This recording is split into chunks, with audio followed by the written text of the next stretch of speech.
3, 2, 1. Hey buddy, hey everybody. Welcome to the Red Hot Underdogs, the podcast that absolutely never gets out of the first round. No way. We don't even get to the ring. Yeah. Mate, it's art imitating life, trust me. Yeah, Disaster on the podcast, yeah. disaster in personal life. But you know what? If you're watching, please enjoy this. If you don't get to view it, well, I'm ashamed. I'm afraid that you're actually missing out on a massive treat today. Yeah. We are going back to Nostalgia Corner, Memory Lane. Actually, 19 and a half years ago, roughly, Yep. Anthony the Man Mundine versus Danny Green. We'll revisit that fight. Yeah. We'll take a compare and contrast look at their careers. And in the end, by the end of the episode, we're going to have a look at who we believe is the better boxer, who had the better career, and who had the better legacy. Okay, so better boxer, better career, better. Yes.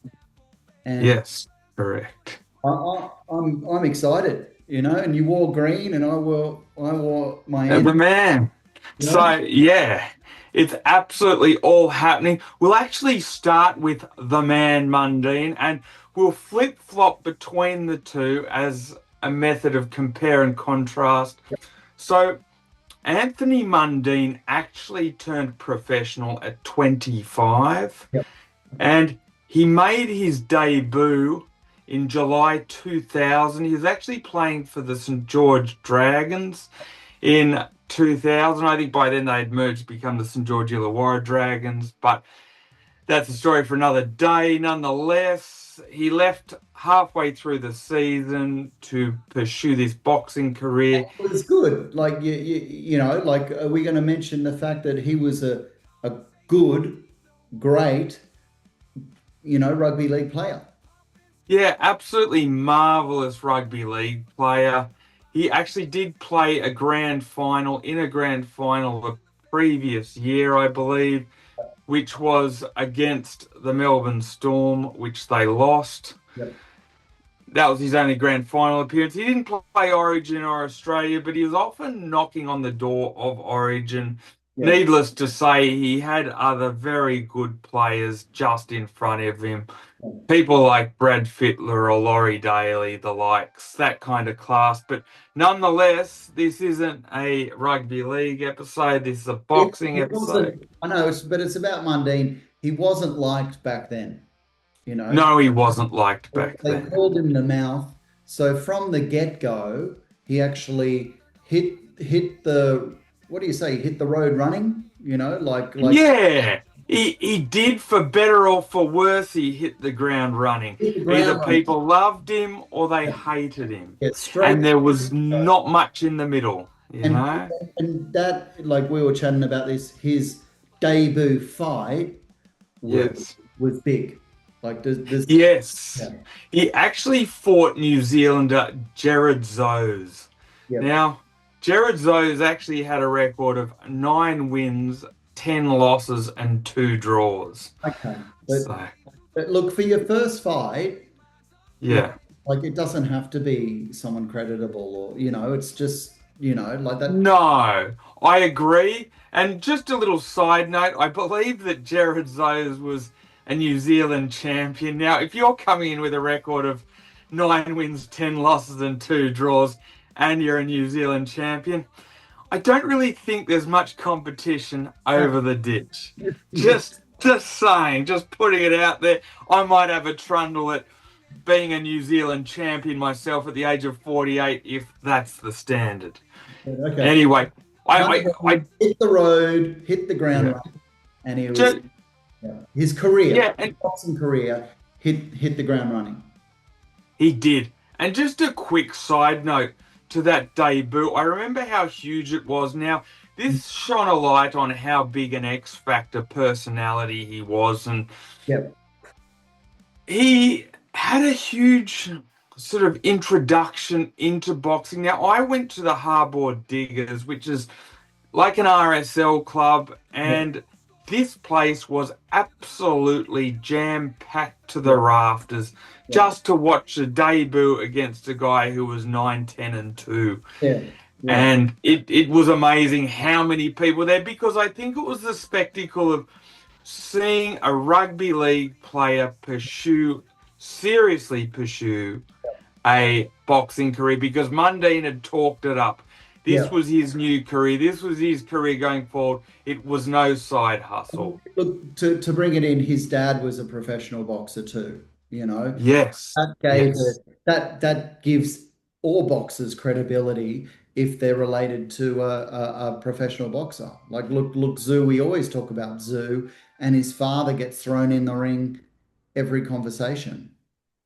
Absolutely. The surname had that extra impetus to add interest to his career, a la the Zoo name, like you just mentioned. Now, Is it he a good actually time not. to mention, Drewy, like, there's ability as being a boxer and there's also Yes. marketability.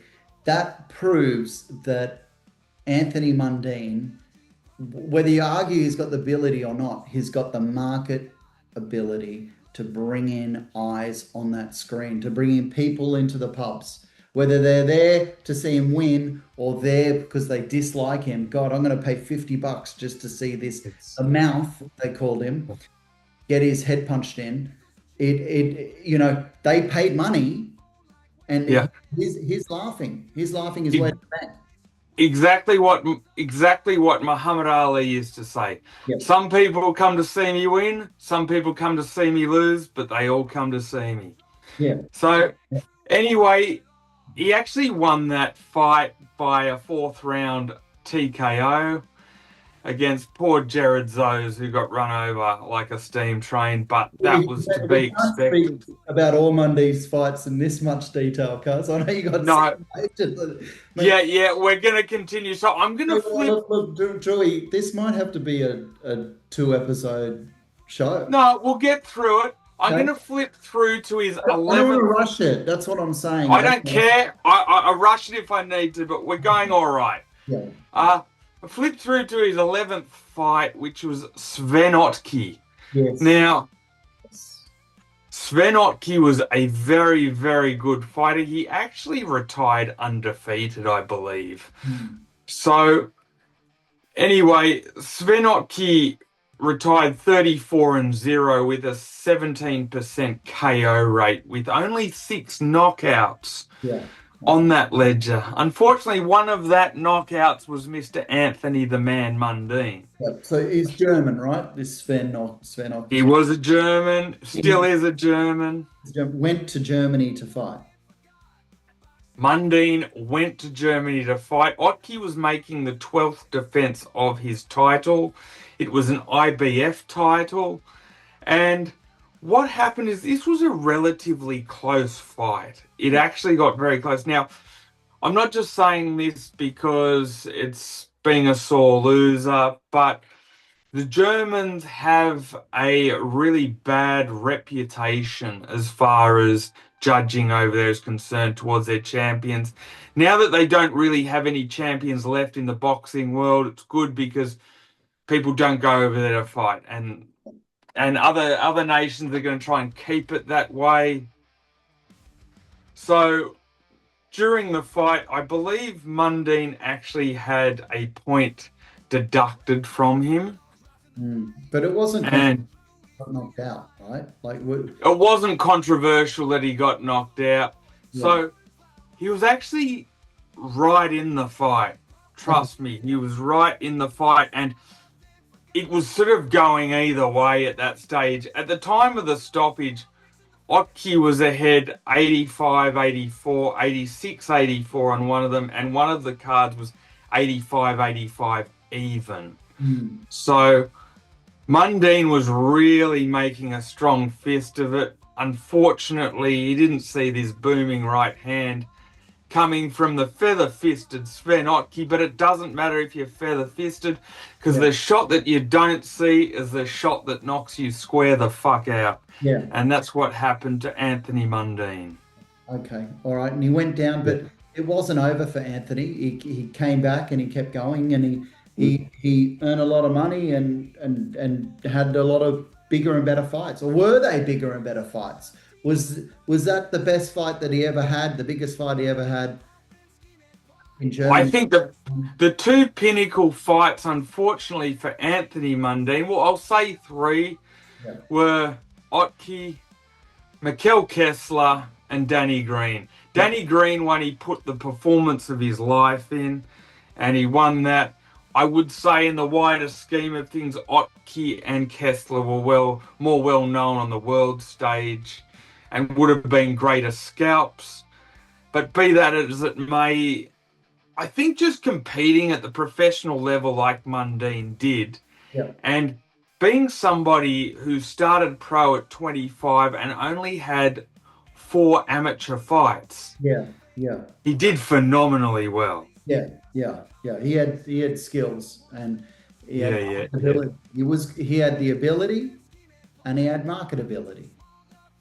Yes. So up to that point, I Oh, actually, yeah. Am I allowed to say too? Sorry, but yeah, you know, in 2000, remember he came out and he just said, like it was, I think he said America brought it on himself, the 9/11, which, these days every man and his dog's controversial. We got presidents that are even more controversial, but then it yeah. was quite shocking. Like people were like, "Oh my God, you said something, you know, hate, Yeah, Mundine said that he regretted that moment. Now, hmm, Mundine hasn't or wasn't necessarily the greatest orator or yeah, most articulate person, to be yeah, perfectly honest with you. Now, I kind of feel what he meant to say was America aren't completely innocent yeah, in the 9/11 tragedy, which they're not. yeah, yeah.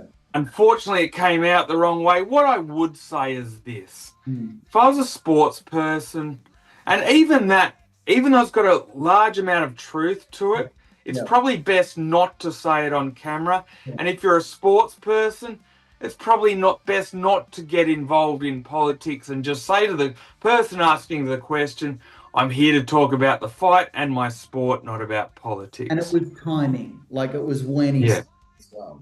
You know, Yes, yes, yes. like you I forget how huge 9/11 was. Like it was huge, but if you think back to, the emotions when you saw that actually happen, and then yes. a day or two later you saw, like controversial comments by this boxer, it was just like the hate that came Yeah. was just phenomenal. Yeah, yeah. I look, and then I don't necessarily, it's just one of these things that happen. I don't necessarily think that it ruined his chances of fighting in America. Unfortunately, he only ever fought in America once. Yeah. Now, after the Svenotki fight, Mm.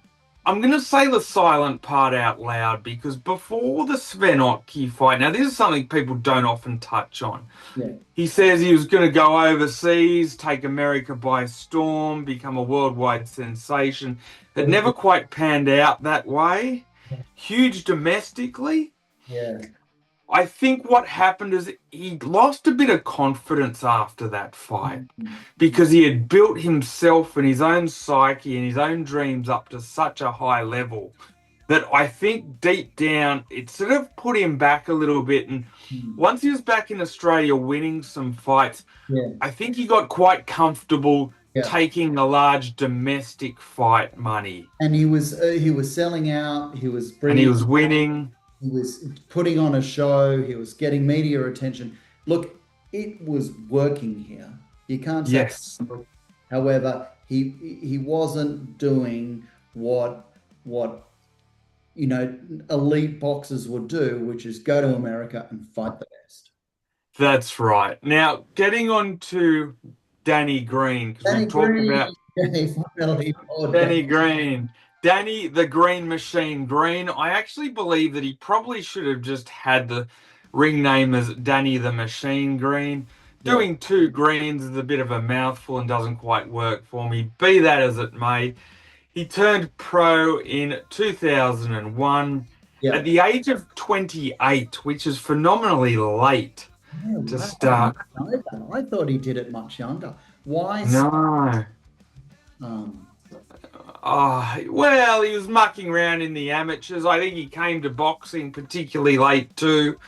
Uh, so I think he had an amateur record of 35 wins, 8 losses, and 21 wins via knockout.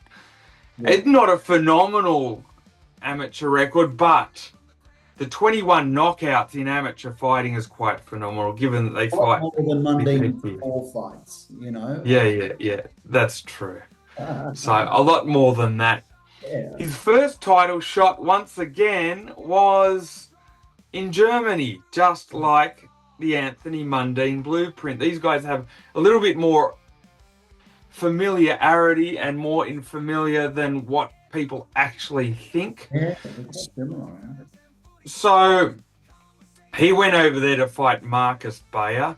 Now, Marcus Bayer was going in with a record of 27 wins, 1 loss, and 11 KOs. Danny Green was going in there with 16 wins, no losses, and 16 KOs. Okay, yep. So Yeah. there were huge expectations. So the fight started particularly well for Danny Green. He actually knocked Marcus Bayer down once in the first round and once in the second round. So he had 2 knockdowns Yeah. in the first 2 rounds, which was amazing. Unfortunately, the German skullduggery also then reared its ugly head because Green actually threw a punch during the second round, which opened a cut over Marcus Bayer's eye. But when they got in fairly close at one point, Green was deducted a point for an accidental headbutt.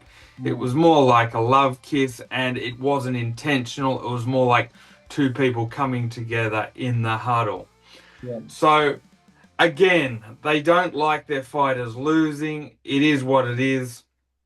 For the next 2 rounds, Green seemed to have his way, winning on all the scorecards. Then, in the 5th round, because things weren't going Marcus Bayer's way, there was another clash of heads. This one was actually one that opened a cut. Mm-hmm. So they said, let's go to the scorecards. Oh, hang on. Danny Green's ahead on the scorecards. Well, that's not too good for us. Marcus Bayer can't continue because he's got 2 cuts. We'll rule the first one a headbutt. We'll rule the second one a headbutt. 2 headbutts. Disqualification. Marcus Bayer, you get to leave with the belt and a large case of highway robbery. Yeah, wow. Yeah. So, I mean, worse than what happened to Mundine. Because Mundine actually lost, you know, and that's right. Green was arguably robbed, very likely. Yes. Yeah. Yes. Yeah. Yeah, correct. Now, I think, and Mundine's fight with Otke, just quickly, Otke actually should have finished with 32 wins and 2 losses, not retired 34 and 0 undefeated. He was the beneficiary of 2 massive gift decisions in Germany. One of them was a fight against Robin Reed where Robin Reed dropped Sven Otke and Robin Reed got a point deducted. The other one that Otke should have lost was Charles Brewer, where Brewer clearly won 8 rounds to 4. But once again, the old German, the German band of merry men sort of see their way to getting their guy over the finishing line. Okay, back to Green. Okay. So, after that, Bayer was actually then meant to fight a guy called, who was the guy? Someone Lucas. I've got here in my thing. I actually remember this fight. Anyway, he was meant to fight Lucas. And he actually didn't end up fighting Eric Lucas. He actually didn't end up fighting Eric Lucas because he was still cut up from the actual Green fight. Yeah. So instead of fighting for the title, Danny Green fought Eric Lucas for an interim title Okay. for the belt. Yeah. And Green ended up winning that fight. Yeah. Yeah. So he did very well. I believe that it was by a 6-round knockout. Yeah. And was that Green's biggest fight? Like biggest win? No, his biggest win came much later on against Roy Jones Jr. Yeah. Well, but even that, like, are we going to talk about that now? Was Roy over the hill? This guy wasn't over the hill. Oh, And Roy was definitely over the hill at that point. yeah, The thing is Mundine and Green they intertwined throughout their career, but I'll get to their fight now. yeah. When they actually did fight, What year? this was 2006. Yeah, and really was one of the biggest events in Australian sport.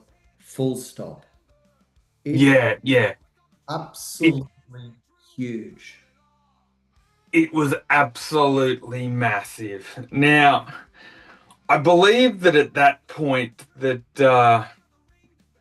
it had just built itself up into such a huge crescendo. Years, Just years of just to legend. fight that fight was absolutely massive.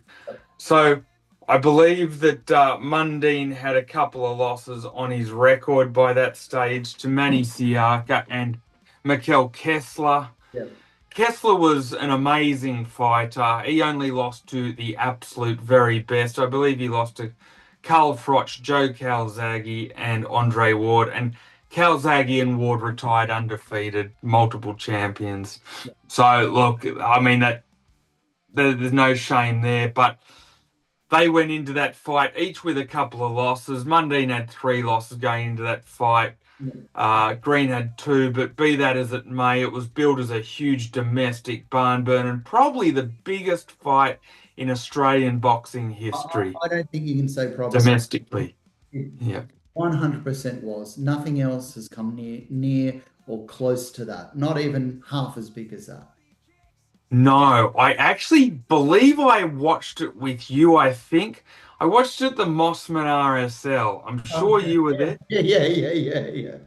You were. It's 19 years ago, 9.5 years ago. Time flies What by happened? so quick. So Look it's at hard us to remember. now. What went I wrong? know.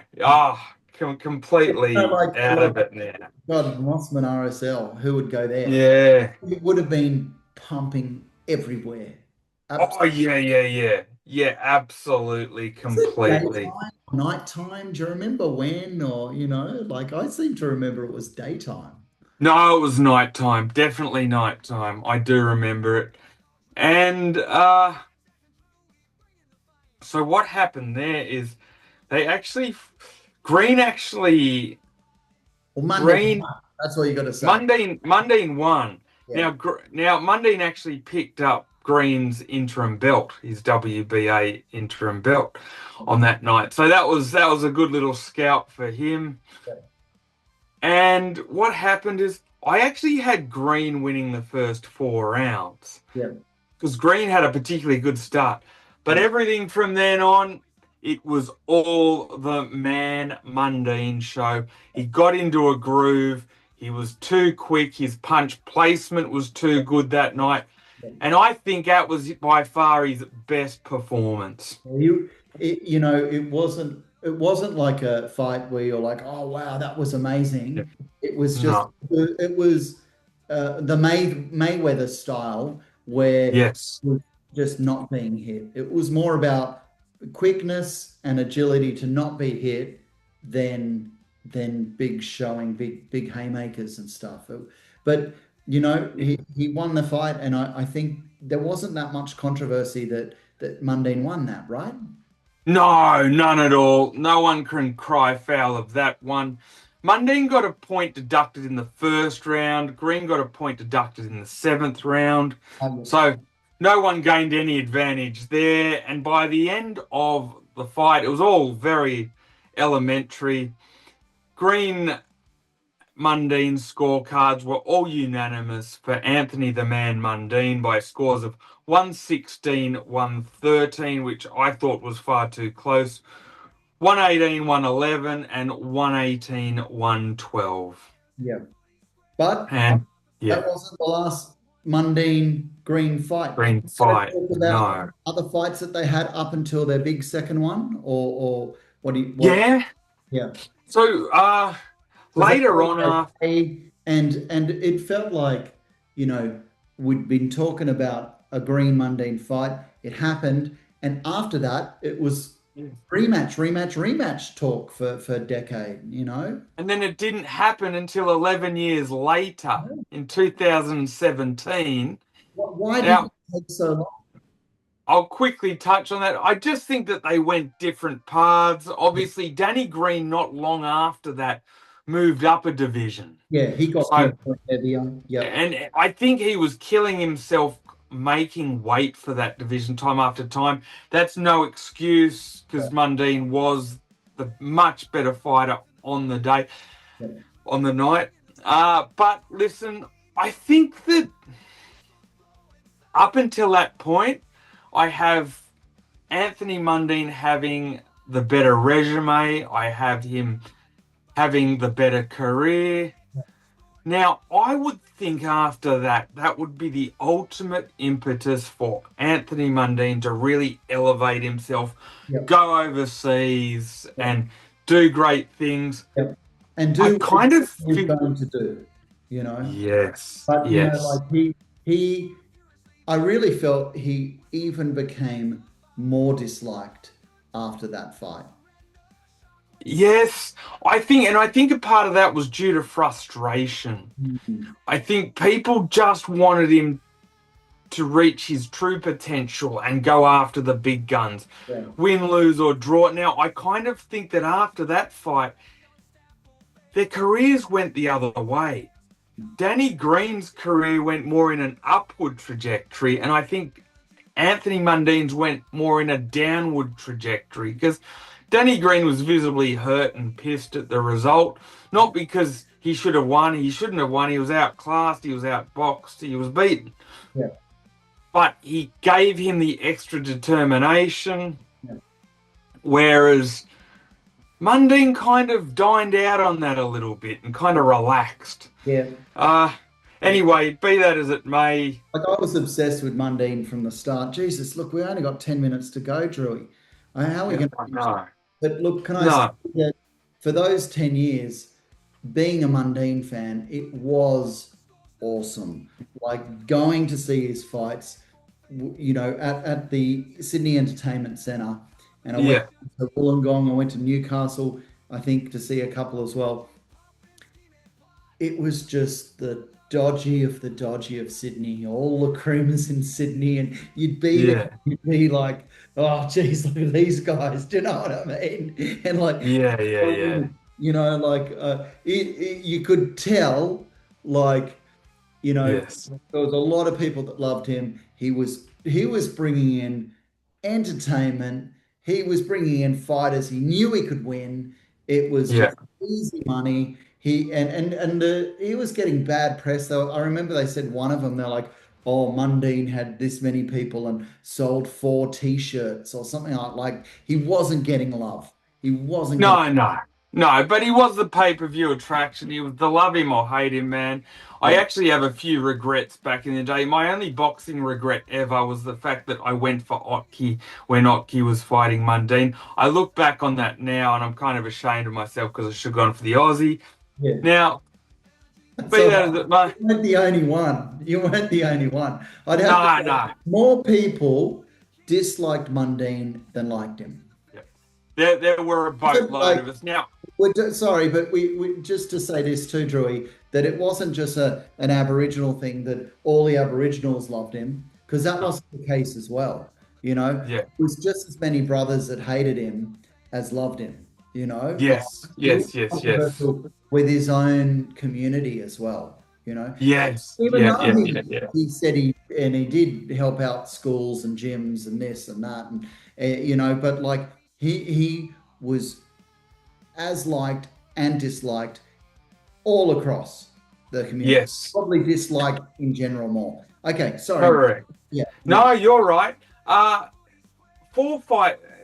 Actually, Green moved up to light heavyweight yeah, straight after that fight. yeah, 4 fights later, he fought a Croatian, yeah, Stipe Drews. Now, he beat him. He was 32-1. So, Green actually won, I believe it was the WBA belt, yeah, if I'm not mistaken. So, he won that at light heavyweight. And that was actually not an interim, not a regular belt. That was a fully fledged belt. Mundine went on to beat Daniel Gill later and win an IBO belt. yeah, Gill eventually later on went and overseas, and a few years later, about 3 or 4 years later, came back with the WBA belt. Mundine lost that second fight to Gill, yeah, but in between it all, they had their wins and they had their losses. yeah, I think, in short, Green sort of has the edge for me so far as career is concerned, yeah, because he ended up winning, albeit an interim belt at super middleweight, which is what Mundine did, yeah, and Mundine also won the IBO belt, and that was like a certified belt, not an interim or a regular belt. He won that at super middleweight, but where Green differs, he then went and won belts at light heavyweight too. So he went and won belts in two different divisions. One against Julio Cesar Dominguez, this was Green, and one against Stipe Drews. And whereas Mundine won his, I think, against Eccles, and obviously he beat Green for the WBA one that he had, and the IBO one he won against Daniel Gill. I also give Green just the edge in competition so far as who he has beaten. I'll read out quickly their best wins. For Mundine, I had his best wins were Sam Solomon, Shannon Taylor, again, two domestic products there, Danny Green, Antoine Eccles, Daniel Gill, and a very expired and washed up Shane Mosley. yeah, yeah, But still a very good name, but by that stage over the hill. yeah, yeah. I think Mosley was 42 or something at that point.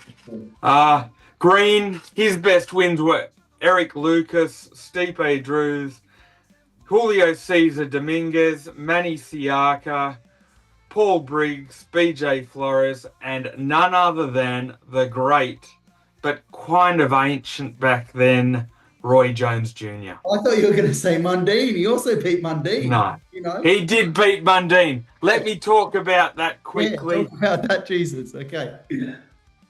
I actually watched that fight just the other day for the purpose of this particular episode, because I wasn't interested back then. At the time, Green was 43 and Mundine was 41. Yeah, wow. And neither of them had any relevance on the actual in the actual boxing landscape. I think both It was big. It was big. It was a big event, you know. But I wasn't buying into the hype. It meant nothing. Their skills had greatly deteriorated by that stage, to the point where afterwards, I think after that fight, Mundine only won one of his last 5 fights. Yeah. So what happened there? For me, they tried to recapture the nostalgia and the glory of it, but for me, it was like somebody going on a honeymoon with their ex-wife and their new husband, ex-wife's new husband. It just didn't capture that imagination. For the record, I still think that Mundine won the second one, even though Green got the nod. Yeah, it was quite closer, wasn't it? The second one, it was, Yes. like the first one you couldn't argue, the second one you could.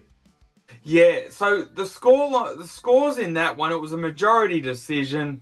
Green won 96-94. The other judge needed to go to Specsavers. I don't know what the hell he was watching or if he was on the mushrooms. He had it 98-90. And the other one had it 94 all. Me, I had it 96-94 Mundine, even though I'm a huge Green fan. So, in short, Green, I believe, had not the much better, he had the better career. But head to I think head, Mundine beat him. I think Mundine was the better boxer. Head to Matching head. in their prime, Yeah. punch for punch, in their flow, as prime products, looking as boxers and their skills, technical skills and everything. I think Mundine was the better boxer. Yeah. I think Green had the better career. Better career, better boxer. And what about, we talked about ability and marketability. Who had the marketability? Mundine had better ability and marketability, but I will say Danny Green used the most of his ability more than Mundine did. Okay. And I think he got more out of his ability. What I will say, I think both of them were saying that Danny wasn't marketable, because he was extremely marketable, But the villain sells. Always has, always will. Danny Green, I'm glad you mentioned that.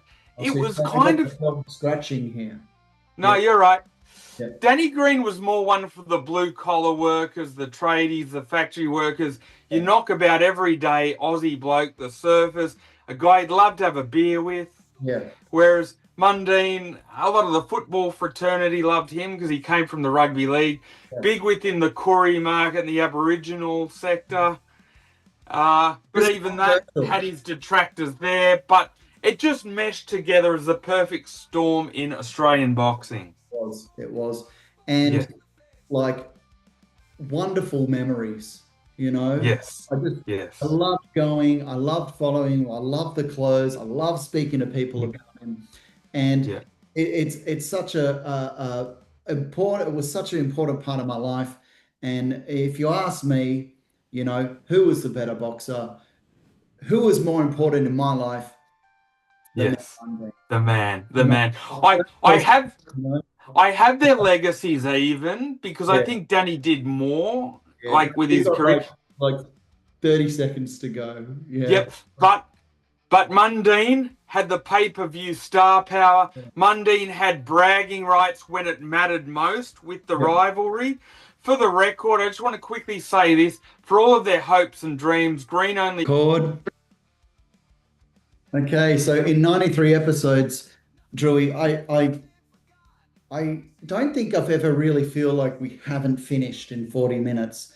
And so I just said to you, mate, we got to do a little bit more. We got to do a conclusion, because I've still got you on the phone. I'm going to hang up. Can you speak? Yeah. Yeah, I got you. Yeah. Continue. So, conclusion, what were the questions? What's the conclusion? Yeah, well, what I was going to say is, I think, as we mentioned, I feel that Mundine had the slightly lesser career, Green had the slightly better career. Yep. I felt that Mundine at his prime, fighter for fighter, had more ability and was slightly more skillful. Fighter for fighter was the better boxer. Yep. I believe legacy, I think they're on an even par. I don't want to sit on the fence. I'll tell you why. Mundine was hugely known for his pay-per-view and the crossover star, big within the Aboriginal community. Bragging rights when Green and Mundine did fight in their prime, but I think Green evens it up on the fact that he was extremely well loved with blue-collar workers, even just everyday people that didn't like Mundine gravitated to Green. And he meant business in the ring, but he had this more personable persona where you just felt like he was the kind of guy you'd like to sit down in the pub or in the open air and have a beer with and a chat. Yeah. So So can Yeah. you do one for Danny, one for Mundine, and one split decision? Yeah, and I think that's But kind of like, fair. but you know, the question is, who was the better boxer? And one all and one in the middle. You haven't given an answer, Drewy. And I really think that this is really splitting hairs, isn't it? Yeah, no, but you know what? I can answer that. Hmm. I reckon somebody can be a better boxer but have the lesser career because they didn't fight the bigger names or they wasted time or they just didn't make the most of the skills they had. Okay, but Now, I'm not saying the that Mundine didn't, but I think that Green's choices of opponents at certain times was better. His career management was a bit better than Mundine's. Doesn't necessarily mean he was the better fighter, but you can be the lesser fighter and have the better career. I do believe, but it's not by much. okay. Again, this thumbnail says Mundine versus Green. Hmm. Who was the better boxer? In one word, give me the answer. Mundine. But it comes with plenty of caveats. You made me just narrow it down to something.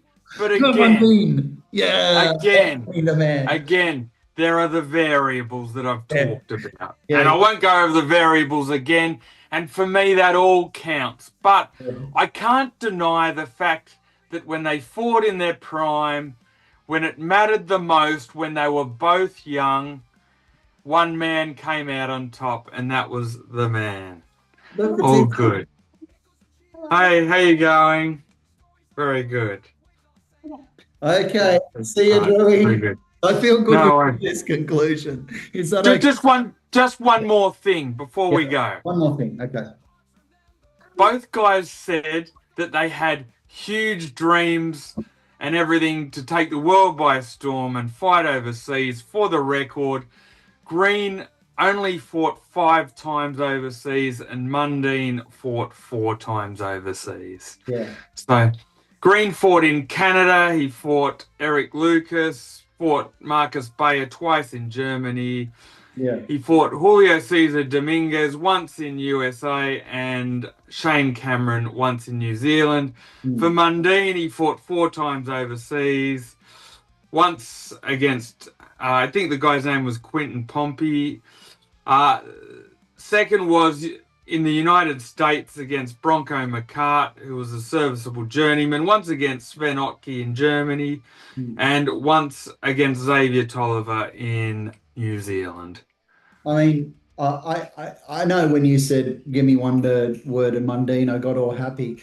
But this is not saying like I didn't like Green or didn't enjoy him. I think he is awesome, was an awesome boxer and an awesome person and spectator and sports person. I just Yeah. feel like Mundine meant that little bit more to me growing up, Yes. and Yeah, yeah, yeah, yeah. when we were single and drinking and partying and you'd research and you'd go to them and it was just so good. It was a real special part of my life. Yeah, yeah, yeah. Man. Yeah, yeah. No, absolutely. I mean, both of them had pretty good domestic careers, and it's easy for us to criticize and say, oh, they could have or should have or would have, if Mm. only they'd have taken the world more by storm. But injuries, losses, Yeah. career path, you've got to remember when you fight, it can be any anywhere from 4 months might be the minimum between fights. So it's not like playing a game of football or rugby league or AFL where you play next week. Yeah. A Yeah. loss or an injury can set you back a year or Yeah. 2 years, Yeah, or and then a who you loss sets you fight back a doesn't month. actually happen half the time too, because there's promoters, there's this, there's that, there's Yes, other people's injuries. It's not easy, but what negotiations. great, and I really hope that what is this the closest thing that we've had? Zoo versus Sarafa that's coming up. It kind of is the next biggest domestic fight we've had. Is that the case? You know what I mean? Yeah, I unfortunately in the past, domestic scraps haven't been particularly huge in Australia because you haven't had too many crossover stars. Yeah, Like, okay, Green and Mundine weren't crossover stars internationally, but domestically they were, so it meant for the perfect storm. yeah, I think the closest thing we had to Green and Mundine was in the 80s, and it was Barry Michael and Lester Ellis, but that is on come and a much, much, much lesser scale. want to ask Drew something. Hey, Yeah. I gotta go. See you No later. worries. Have a good one. Hey, Great memories. great memory. Beautiful. Great See memory. you later. And Mundine won. Hey, He that's fun. won. He And don't won. forget they had that eating competition in that I'm a celebrity, get me out of here. I actually don't know who won that one. Do you remember that thing? Yeah. I don't remember. I Yeah. just finished on one note. I'll let you go. Okay. I'm just going to quickly mention their best wins. For Mundine, I think it was by far and away Green because they fought prime for prime. For Danny Green, I think it was a very ancient grandpa version of Roy Jones Jr., Yeah. blasting him out in the first round. Beautiful. Great. Thanks, guys. Thanks, No mate. worries. Awesome. Cheers, mate. Bye.